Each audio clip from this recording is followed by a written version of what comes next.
Assalamualaikum warahmatullahi wabarakatuh. Alhamdulillah. Alhamdulillahirabbil alamin wa bihi nasta'inu ala umuri dunya waddin. Wassalatu wassalamu ala asyrofil anbiya'i wal mursalin sayyidina wa maulana Muhammadin wa ala alihi wa ashabihi ajma'in. Amma ba'd. Mulai bulan November awal 2015 saya menyusun sejarah nasional, terutama peranan pesantren dalam pergerakan nasional kita. Selama ini ada pandangan keliru bahwa santri itu adalah orang-orang didikan pesantren-pesantren yang jumlahnya sedikit, ya, lebih banyak lulusan sekolah. Itu zaman sekarang, zaman dulu enggak. Pesantren itu pendidikan formal, mulai anaknya wong kampung sampai anaknya raja itu ya belajarnya di pesantren. Nggak ada sekolah zaman dulu, nggak ada pesantren, ya. Jadi kita lihat aja Sultan Agung belajarnya di pesantren mana, Amangkurat sampai Hamengkubuwono, Pakubuwono, Pangeran Diponegoro, orang pesantren semua. Karena tidak ada sekolah. Sekolah itu baru muncul tahun 1901. Politik etis baru ada sekolahan bikinan Belanda. Sebelum itu, ya, kalau kita baca riwayat bupati-bupati zaman VOC sampai zaman kolonial Belanda, lulusan pesantren. Oh, nggak ada belajar sekolah kok, semua yang ada pesantren, ya. Nah, disitulah dengan asumsi pandangan bahwa pendidikan pesantren itu menyangkut seluruh elemen penduduk di negara Indonesia. Saya temukan fakta bahwa perlawanan kaum pesantren sudah mulai tahun 1511.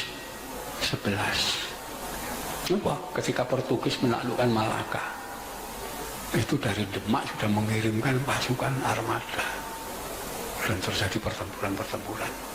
Dokumen-dokumen laporan militer Portugis kita temukan, ya.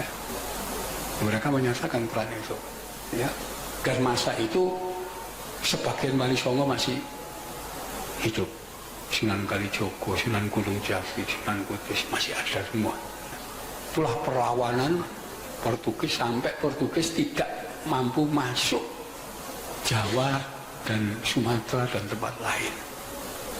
Hanya mampu singgah di Ternate, itu pun akhirnya diusir lari ke timur. Datanglah Belanda, ya. Belanda datang, perlawanan terus, ya, sampai VOC bubar, ya. Baru setelah itu kolonial Belanda, itu pun perlawanan, ya, sampai perang Diponegoro, perang Aceh, perang Palembang, di mana itu golongan santri semua, orang-orang dari pesantren, ya. Sampai nanti terjadi perubahan, ya, karena pesantren terus melawan. Itu salah seorang sosiolog Belanda namanya Christian Slougurgronje, ya. Slougurgronje inilah yang menyusun sebuah teori bahwa fanatisme orang-orang didikan pesantren itu akan lemah, akan hilang kalau anaknya umat Islam dijadikan orang modern. Cara berpikirnya seperti orang Belanda. Pandangan itu, kalau orang sudah jadi modern, tidak akan lagi fanatik, tidak akan lagi terjadi perlawanan terhadap pemerintah kolonial, ya. Pandangan Slougurgronje, ya, kemudian diambil alih, ya, disepakati oleh Van Deventer dan dilaporkan ke kerajaan Belanda. Pemerintah Belanda setuju. Itulah pertama kali digunakan pendekatan mencerdaskan anak-anaknya umat Islam, ya, dengan politik etis. dengan alasan mencerdaskan. Dibentuklah ya untuk pertama kali sekolah-sekolah barat, sekolah-sekolah Belanda untuk anak-anak Islam pribumi. Di situ para kiai dari pesantren nolak, ya tidak mau. Kenapa? Sekolah itu pendidikan sekuler, ya. Pendidikan menjadikan orang untuk modern, yaitu yang berlawanan dengan prinsip dasar agama. Ya, agama itu dasarnya iman. Orang-orang mutakin. Ya, cirinya apa? Alladzina yu'minuna bil ghaib. Wong sing takwa, wong sing iman, percaya terhadap hal yang gaib. Nah, kata-kata modern sebaliknya. Ya, menurut Auguste Comte, ya, pendiri filsafat positivisme, manusia yang disebut manusia modern itu manusia yang sudah tidak percaya kepada hal yang gaib. Kalau orang masih percaya hal gaib, itu manusia primitif, manusia tradisional, belum modern. Jadi modern itu gak percaya agama. Apa agama itu dongeng? Ya, ada buktinya enggak? Ngomong tentang Tuhan, buktinya dia anak Tuhan. Ngomong tentang malaikat, buktinya dia anak malaikat. Ngomong swarga neraka, nggak ada buktinya semua. Ya, itu pandangan sekolah. Itu sebabnya para kiai nolak. Sekolah itu murtad wong. Ternyata betul memang. Ya, setelah muncul sekolah, lahir lulusan sekolah. Anak wong Islam lulus sekolah. Ya, di situ. Jadilah mereka Islam modern. Ya, aneh. Kenapa? Definisi modern itu gak percaya sing gaib.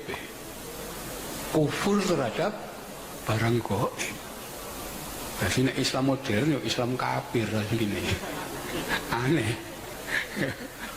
Itulah konflik awal lulusan sekolah dengan pesantren itu konflik. Mereka mendirikan organisasi modern, ya, Muhammadiyah. Nanti ada Persis, ada Al-Irsyad, ada macam-macam. Itu didirikan sekolah. Ya. Dan dokumen Belanda ada.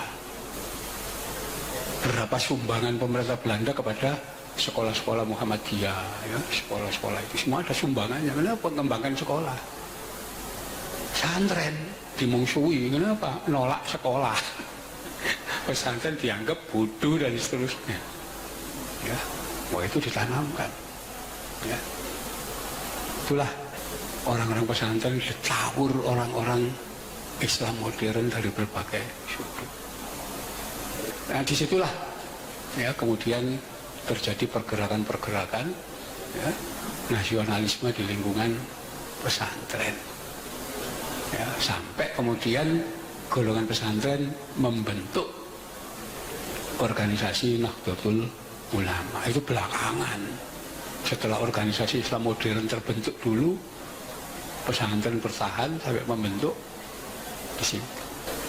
Nah, orang-orang lulusan sekolah inilah ya, yang merasa dirinya paling pinter, merasa dirinya pantas menjadi pemimpin negara. Justru dari sekolah ini nanti lahir organisasi PKI, organisasi yang anti agama. Ya, lulusan sekolah semua. Itu nanti kita lihat. Ya, disitulah. Karena itu ketika untuk menjawab pertanyaan statement kalangan sejarawan akademis yang mengatakan bahwa satu-satunya organisasi yang tidak punya peranan dalam pembentukan negara adalah NU. Itu kita buktikan, kita bongkar dokumen-dokumen sejarah yang sudah disembunyikan sekian puluh tahun. Silakan klik tombol subscribe dan aktifkan notifikasi pada tombol lonceng supaya tidak tertinggal video seputar misteri dan pembahasan menarik lainnya, dan klik tombol like juga jika sahabat menyukai video ini.